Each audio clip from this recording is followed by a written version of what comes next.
So hello guys, good morning. कैसे हो आप सब? आपका एक बार फिर से स्वागत है आपके अपने चैनल आई विल पर, जिसमें कि हम करे थे प्रीलिम्स डे की सीरीज और आज हम आ जाते हैं अपने नेक्स्ट डे के करंट अफेयर्स के क्विज पर। आपको वीडियो अच्छी लगती है तो लाइक कर लेना, चैनल को सब्सक्राइब कर लेना, इसके अलावा अपने फ्रेंड्स में शेयर भी कर देना। ठीक है, तो जल्दी से स्टार्ट करते हैं आज के फर्स्ट क्वेश्चन से। और जो बच्चे नए आए हैं उनके लिए मैं बता देती हूँ, हर एक जो प्रीलिम्स डे की सीरीज है उसमें हम टोटल 10 क्वेश्चन करवाते हैं। मैक्सिममली जो 5 क्वेश्चन होते हैं वो करंट अफेयर्स से होते हैं और जो 5 क्वेश्चन होते हैं वो स्टैटिक होते हैं। ठीक है, तो इसी तरीके से हमारा एक क्विज चलता है। आपको इस वीडियो का यूज़ कैसे करना है, सबसे पहले जो भी क्वेश्चन आपको स्क्रीन पे दिख रहा है उस वीडियो को वहीं पे पोस्ट करना है, अपना आंसर लगाना है और उसके बाद उसका आंसर देखना है। ठीक है, और इसी तरीके से आपको टोटल 10 क्वेश्चन करते जाने हैं और 10 क्वेश्चन के बाद जो भी आपका स्कोर हो कमेंट बॉक्स में कमेंट कर देना। ठीक है, तो चलिए स्टार्ट करते हैं आज के फर्स्ट क्वेश्चन से। आज का फर्स्ट क्वेश्चन हमें क्या बोलता है, हमें बतानी है the economic theory of wage price spiral is mainly used in context of. Wage price spiral की जो इकोनॉमिक थ्योरी है वो किस कॉन्टेक्स्ट में यूज होती है? GDP, current account deficit, balance of payment और इन्फ्लेशन। तो आप सभी को पता है कि वेज प्राइस स्पाइरल क्या होता है कि मान लो कि ये वेजेस हैं और ये प्राइस है। ठीक है, इसका स्पाइरल कब बनेगा? मान लो कि ये दोनों आपस में क्या होते हैं, बढ़ते रहते हैं। मान लो कि किस जो भी गुड्स एंड सर्विसेज है उनका प्राइस बढ़ गया। ठीक है, मान लो उनका प्राइस बढ़ गया। अगर उनका प्राइस बढ़ गया तो क्या डिमांड आएगी एम्प्लॉयज़ से कि हमारी वेजेस भी बढ़ाओ ताकि हम उन गुड्स को खरीद सकें। ठीक है, तो जब किसी सामान के प्राइसेस बढ़ते हैं तो वेजेस भी बढ़ते हैं। ठीक है, इसी तरीके से मतलब ये जो स्पाइरल है ये चलता रहता है। तो ये किसके रिस्पेक्ट में यूज़ होता है? तो ये इन्फ्लेशन के रिस्पेक्ट में यूज़ होता है। ठीक है, ये किसके रिस्पेक्ट में यूज़ होता है, किस कॉन्टेक्स्ट में यूज़ होता है? इन्फ्लेशन, महंगाई के केस में। ठीक है, महंगाई के केस में ये वेज स्पाइरल जो है ये यूज़ होता है। ठीक है, तो क्वेश्चन नंबर फर्स्ट हमारा आंसर हो गया क्या? डी। आ जाते हैं अपने नेक्स्ट क्वेश्चन पे। नेक्स्ट क्वेश्चन हमें क्या बोलता है? Recently tens of thousands of dead fish washed up on multiple beaches of south east USA. बोल रहे हैं कि बहुत अभी रिसेंटली यूएसए में क्या हुआ है कि हज़ारों जो मछलियाँ हैं वो मर गई हैं। तो ये मेनली हुआ है क्योंकि डिजोल्व ऑक्सीजन का लेवल जो है वाटर में वो कम हो गया है, जिससे फिशेज में क्या हुआ? सफोकेशन हुआ है। तो कौन से फैक्टर्स हैं जिससे ये जो डिजोल्व ऑक्सीजन है वाटर में ये कम हो गई है? कौन कौन से फैक्टर्स हैं? सबसे पहले है ओवरकास्ट वेदर, सेकंड है काम सीज, थर्ड है rise in sea surface temperature. Overcast weather क्या होता है? ओवरकास्ट वेदर होता है जब किसी सरफेस या जहाँ पे भी आप बात कर रहे हो वहाँ पे क्लाउडी वेदर हो जाता है। ठीक है, तो ओवरकास्ट वेदर अगर होगा तो अगर मान लो कि वहाँ पे क्लाउडी वेदर हो गया उस मतलब ओशन के ऊपर, तो वहाँ पे जो भी फाइटोप्लैंक्टन्स होंगे वो तो फोटोसिंथेसिस कर ही नहीं पाएंगे। अगर वो फोटोसिंथेसिस नहीं कर पाएंगे तो वो एक सोर्स है जिससे कि मेनली ऑक्सीजन वाटर में प्रोड्यूस होती है। ठीक है, तो ये स्टेटमेंट क्या होगी हमारी? करेक्ट होगी। बिल्कुल, इसके कारण क्या हो सकता है? हमारा डिजोल्व ऑक्सीजन वाटर में कम हो सकता है। सेकेंड है काम से। बिल्कुल, अगर काम सी है, अगर मान लो कि एक्टिव सी है ना, मतलब अगर एक्टिव सी है तो वहाँ पे क्या होता है? ऑक्सीजन डिजोल्व होती रहती है वाटर में। लेकिन अगर काम सी है ऐसे ही है तो फिर वहाँ पे एल्गल ब्लूम वगैरह बन जाते हैं। तो काम सी में भी क्या होता है? डिजोल्व ऑक्सीजन कम हो जाती है। थर्ड है सी सरफेस टेम्परेचर। आपको पता है अगर सी सरफेस का टेम्परेचर अगर बढ़ जाता है तो भी क्या होगा? डिजोल्व ऑक्सीजन कम हो जाएगी, क्योंकि जब टेम्परेचर ज़्यादा होता है तो डिजोल्वमेंट ऑफ ऑक्सीजन जो है वाटर में कम हो जाती है। तो थर्ड स्टेटमेंट भी करेक्ट है। और अब हमें बतानी है करेक्ट स्टेटमेंट। तो सारे ही करेक्ट है, मतलब 1, 2 एंड 3 तीनों ही हमारी स्टेटमेंट करेक्ट है कि ये सारे ही फैक्टर्स हैं जिससे कि वाटर में जो डिजोल्व ऑक्सीजन है वो क्या हो जाएगी? कम हो जाएगी।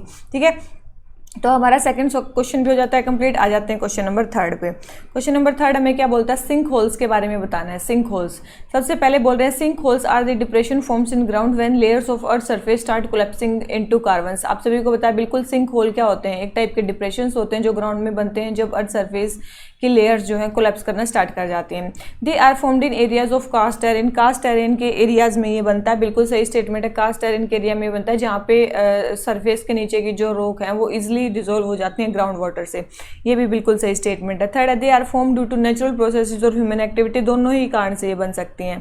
ठीक है, बिल्कुल नेचुरल प्रोसेस से भी बन सकते हैं, ह्यूमन एक्टिविटी से भी बन सकते हैं। ये भी स्टेटमेंट करेक्ट है। तो तीनों ही स्टेटमेंट इसके बारे में भी हमारी करेक्ट है। ठीक है, तो करेक्ट स्टेटमेंट बतानी है। तीनों ही स्टेटमेंट करेक्ट है, तो हमारा आंसर क्या हो जाता है? सी।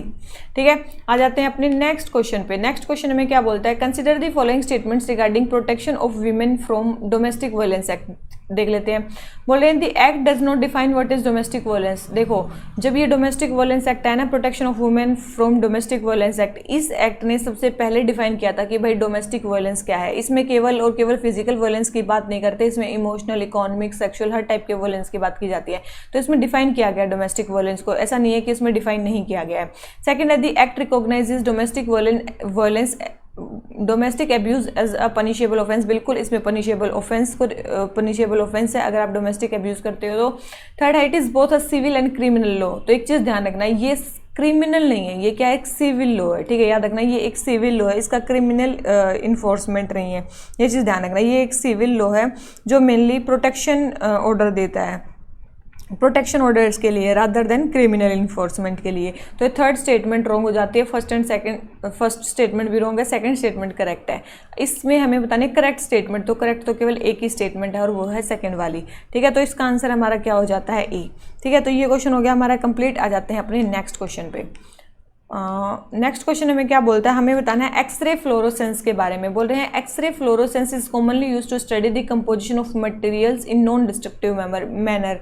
बोल रहे हैं एक्सरे फ्लोरोसेंस जो है वो कॉमनली यूज की जाती है मटेरियल के कंपोजिशन को स्टडी करने के लिए एक नॉन डिस्ट्रक्टिव मैनर में। बिल्कुल सही स्टेटमेंट है, यूज की जाती है। क्यों अभी न्यूज़ में है ये, इसलिए न्यूज़ में है क्योंकि अभी मून पे सोडियम की खोज हुई है। किसकी खोज हुई है, सोडियम की खोज हुई है, ठीक है। अभी इसरो ने जो भेजा था ना एक क्लास इंस्ट्रूमेंट, चंद्रयान 2 में एक क्लास इंस्ट्रूमेंट को भेजा गया था। क्लास का फुल फॉर्म क्या है, क्लास का फुल फॉर्म है चंद्रयान 2 लार्ज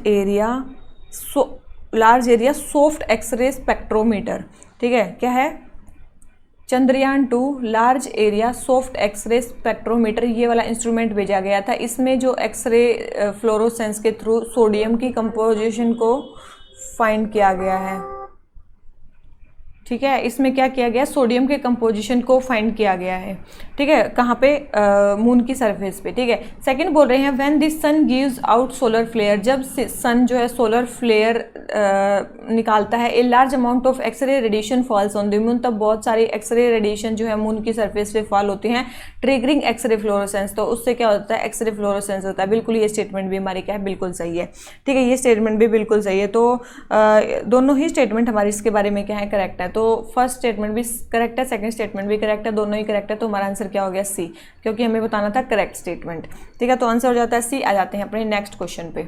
नेक्स्ट क्वेश्चन है हमारा consider the following statements regarding the difference between Buddhist and Jain literature. देखो ये जो क्वेश्चन है ना, पांचों के पांचों में पहले भी करवा चुकी हूँ, अब आपके ये पांचों ठीक होने चाहिए। बोल रहे हैं बुद्धिस्ट और जैन लिटरेचर के बारे में हमें कुछ डिफरेंस बताने हैं। सबसे पहले बोल रहे हैं while Buddhist tales and literatures are didactic in character, Jain tales are not. बोल रहे हैं कि बुद्धिस्ट टेल्स और जो लिटरेचर है वो डायडेक्टिक का मतलब होता है जो हमें कुछ सिखाने की कोशिश करे या कोई मोरल हमें इंस्ट्रक्शन देती हैं। तो क्या मोरल इंस्ट्रक्शन केवल बुद्धिस्ट टेक्स्ट देते हैं, जैन टेल्स नहीं देती हैं? तो ऐसा बिल्कुल भी नहीं है, दोनों ही देते हैं। तो फर्स्ट स्टेटमेंट क्या होगी, रॉन्ग होगी।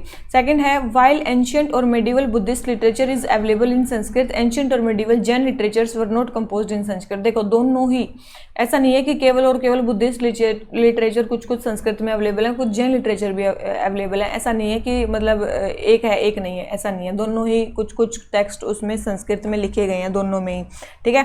तो फर्स्ट स्टेटमेंट रॉन्ग होगी, सेकंड स्टेटमेंट हमारी भी रॉन्ग है। तो हमें बतानी करेक्ट स्टेटमेंट। तो भाई आप सभी को पता है करेक्ट स्टेटमेंट ना तो फर्स्ट है और ना क्या है, सेकंड है, ठीक है। इसमें से और कुछ फेमस, अगर हम बुद्धिस्ट लिटरेचर में बात करें तो आपको सभी को पता होगा बुद्ध चरिता जो अशोक घोष ने लिखी थी, बुद्ध चरिता जो अशोक घोष ने लिखी थी, ठीक है। वो एक फेमस टेक्स्ट है जो मतलब बुद्धिस्ट टेक्स्ट है जो संस्कृत में लिखा गया है। इसके अलावा जो अगर हम इसकी जैनिज्म के टेक्स्ट की बात करें तो एक कथा थी जिसका नाम है उपामिति भव। कौन सा था, उपामिति भवा प्रपंच कथा। कौन सी थी, परपंच कथा, ठीक है। ये थी उपामिति भव प्रपंच कथा। ये जो थी किसने लिखी थी, सिद्धार्थी ने। किसने लिखी थी, सिद्धार्थी ने लिखी थी 906 AD के आसपास, ठीक है। 906 AD के आसपास इन्होंने लिखी थी। ये भी संस्कृत में लिखी गई है। तो ऐसा नहीं है कि जैन लिटरेचर संस्कृत में नहीं है और केवल बुद्धिस्ट लिटरेचर है, ठीक है। तो फर्स्ट स्टेटमेंट भी रॉन्ग, सेकंड स्टेटमेंट भी रॉन्ग, करेक्ट बतानी है, करेक्ट तो भाई कोई भी नहीं है, ठीक है। आ जाते हैं अपने नेक्स्ट क्वेश्चन पे। ठीक है। नेक्स्ट क्वेश्चन हमें क्या बोलता है, हमें बताना भक्ति लिटरेचर के बारे में। देख लेते हैं। सबसे पहले बोल रहे हैं ज्ञानेश्वर वॉज अ मराठी भक्ति पोएट। आप सभी को पता है बिल्कुल भी, ज्ञानेश्वर एक मराठी भक्ति पोएट थे। ठीक है। कब कौन सी सेंचुरी में थे? 1275 AD सेंचुरी के आसपास थे ये। ठीक है। सेकंड बोल रहे हैं Tukaram was a contemporary of Dnyaneshwar. देखो भाई, तुकाराम आए थे ये 17th सेंचुरी के आसपास, मतलब 1608 से लेके 1649 में। ठीक है। तो ये 17th सेंचुरी में आए थे, ये नहीं थे ये, तो ये 13th सेंचुरी में, ये 17th सेंचुरी में। तो ये बिल्कुल गलत स्टेटमेंट है कि जो तुकाराम थे वो ज्ञानेश्वर के कंटेम्प्रेरी थे, ये बिल्कुल गलत स्टेटमेंट है। तो सेकंड स्टेटमेंट हमारी क्या होगी? रॉन्ग होगी। ठीक है। सेकंड स्टेटमेंट क्या होगी हमारी? रॉन्ग होगी। ठीक है। थर्ड है Eknath wrote poetic narratives and devotional abhangas. बिल्कुल ये स्टेटमेंट बिल्कुल सही है कि एकनाथ ने पोएटिक नैरेटिव और डिवोशनल अभंगास लिखे थे। बिल्कुल सही स्टेटमेंट है, एकनाथ ने लिखे थे। और ये किसके ठीक है लिखे थे ये? ठीक है, विष्णु के ये वो थे। तो थर्ड स्टेटमेंट करेक्ट है, फर्स्ट स्टेटमेंट करेक्ट है, सेकंड स्टेटमेंट रॉन्ग है। हमें बताने करेक्ट स्टेटमेंट। तो करेक्ट तो first and third statement correct है और हमारी सेकंड स्टेटमेंट क्या है? रॉन्ग है। तो हमारा आंसर क्या हो जाता है? बी। ठीक है। आ जाते हैं अपने नेक्स्ट क्वेश्चन पे। नेक्स्ट क्वेश्चन हमें क्या बोलता है? हमें बताना है Gandharva Veda related with music is an Upaveda of Atharvaveda. आप खुद सोचो, अगर गंधर्व वेद म्यूजिक से रिलेटेड है तो क्या वो अथर्ववेद से रिलेटेड होगा कि सामवेद से रिलेटेड होगा? ठीक है। तो सीधा आपको आंसर मिल जाएगा। ठीक है। तो या तो ये गलत है या ये गलत है, या तो वो म्यूजिक से रिलेटेड नहीं हो सकता या वो अथर्ववेद से रिलेटेड नहीं हो सकता। तो ये दोनों चीज़ें नहीं हो सकती। तो ये चीज़ ध्यान रखना, गंधर्व वेद म्यूजिक से रिलेटेड है लेकिन वो किससे रिलेटेड है? सामवेद से, मतलब सामवेद का उपवेद है। तो ये स्टेटमेंट क्या होगी? बिल्कुल रॉन्ग होगी। ठीक है। तो फर्स्ट स्टेटमेंट रॉन्ग होगी। सेकंड स्टेटमेंट हमें क्या बोल रखी है? जामिनी जो ब्राह्मणा है वो कलेक्टिवली डांस और म्यूजिक के बारे में बात करता है। बिल्कुल बात करता है भाई। थर्ड है अत्रेया जो अर्यंका है वो म्यूजिकल इंस्ट्रूमेंट्स के बारे में बात करता है। बिल्कुल बात करता है। बोल रहे हैं first reference to musical theory was discussed in Bharat के नाट्यशास्त्र। बोल रहे हैं जो म्यूजिकल थ्योरी का फर्स्ट रेफरेंस हमें मिलता है वो भरत के नाट्यशास्त्र में मिलता है। बिल्कुल सबसे पहला वहीं पे मिलता है। तो second, third and fourth statement हमारी करेक्ट है। फर्स्ट स्टेटमेंट रॉन्ग है क्योंकि वो किससे रिलेटेड है? वो उससे रिलेटेड है, किससे? सामवेद से रिलेटेड है। तो फर्स्ट स्टेटमेंट रॉन्ग होगी। Second and third statement, second, third and fourth statement correct है। करेक्ट ही बतानी है, तो 3 करेक्ट है और 1 रॉन्ग है। ठीक है। तो ओनली 3 हमारी इसमें क्या है? करेक्ट स्टेटमेंट है। तो हमारा आंसर इसमें क्या हो जाता है? सी। ठीक है। आ जाते हैं नेक्स्ट क्वेश्चन पे। नेक्स्ट क्वेश्चन में क्या बोलता है? फिर से नाट्यशास्त्र के बारे में बोल रहे हैं कि Natyashastra speaks of mask and their use in theatre. बिल्कुल थिएटर में मास्क के यूज पे नाट्यशास्त्र बोलता है। बोल रहे हैं सेकंड है there is no evidence of use of mask in Indus valley civilisation. देखो ये स्टेटमेंट बिल्कुल गलत है क्योंकि अभी बिहार में ही मतलब वो मिले हैं मास्क के, मतलब टेराकोटा मास्क के एक्सकेवेशन किया गया है बिहार से। ठीक है। तो ये स्टेटमेंट बिल्कुल गलत है कि वहाँ कोई एविडेंस नहीं मिलते इंडस वैली सिविलाइजेशन में मास्क के यूज़ के, नहीं मिलते हैं भाई। टेराकोटा मास्क का एक्सकेवेशन किया गया है। किसका? टेराकोटा मास्क का जो है वो एक्सकेवेशन किया गया है। तो सेकंड स्टेटमेंट रॉन्ग होगी। थर्ड है terracotta mask dating back to 4th century have been excavated in eastern India. Eastern India में वो एक्सकेवेट किए गए हैं। बिल्कुल सही स्टेटमेंट है। तो थर्ड स्टेटमेंट करेक्ट है, फर्स्ट स्टेटमेंट करेक्ट है, सेकंड स्टेटमेंट रॉन्ग है। करेक्ट ही बतानी है, तो करेक्ट तो केवल 2 स्टेटमेंट है इसमें। तो हमारा आंसर क्या हो गया? बी। ठीक है। आ जाते हैं अपने नेक्स्ट क्वेश्चन पे। Next question and last question, which of the following sites of Indus valley civilisations are present in India. बिल्कुल आसान स्टेटमेंट, आसान क्वेश्चन है। धोलावीरा कहाँ पे है? आप सभी को पता है, गुजरात में, इंडिया में है ये साइट। बानावली कहाँ पे है? हरियाणा में, बिल्कुल ये इंडिया में है। आलमगीरपुर कहाँ पे है? यूपी में, बिल्कुल इंडिया में है। फिर है मेहरगढ़। मेहरगढ़ आपको कहाँ मिलेगा? पाकिस्तान में। ये जगह कहाँ पे है? पाकिस्तान में है। तो ये स्टेटमेंट इंडिया में नहीं है, ये जगह इंडिया में नहीं है। तो फोर्थ स्टेटमेंट रॉन्ग है। तो हमें बतानी है कौन सी इंडिया में प्रेजेंट है। तो 3 इंडिया में प्रेजेंट है। तो आंसर हमारा क्या हो गया? ओनली 3। ठीक है। तो आंसर इसका क्या हो गया? सी। तो इसी नोट पे हमारे जो आज के 10 क्वेश्चंस हो जाते हैं वो जाते हैं कंप्लीट। आपको थोड़े से भी हमारी वीडियो या फिर क्वेश्चन से कुछ सीखने को मिला हो, थोड़ी सी भी वीडियो अच्छी लगी हो तो लाइक भी कर लेना और चैनल को सब्सक्राइब करे बिना मत जाना।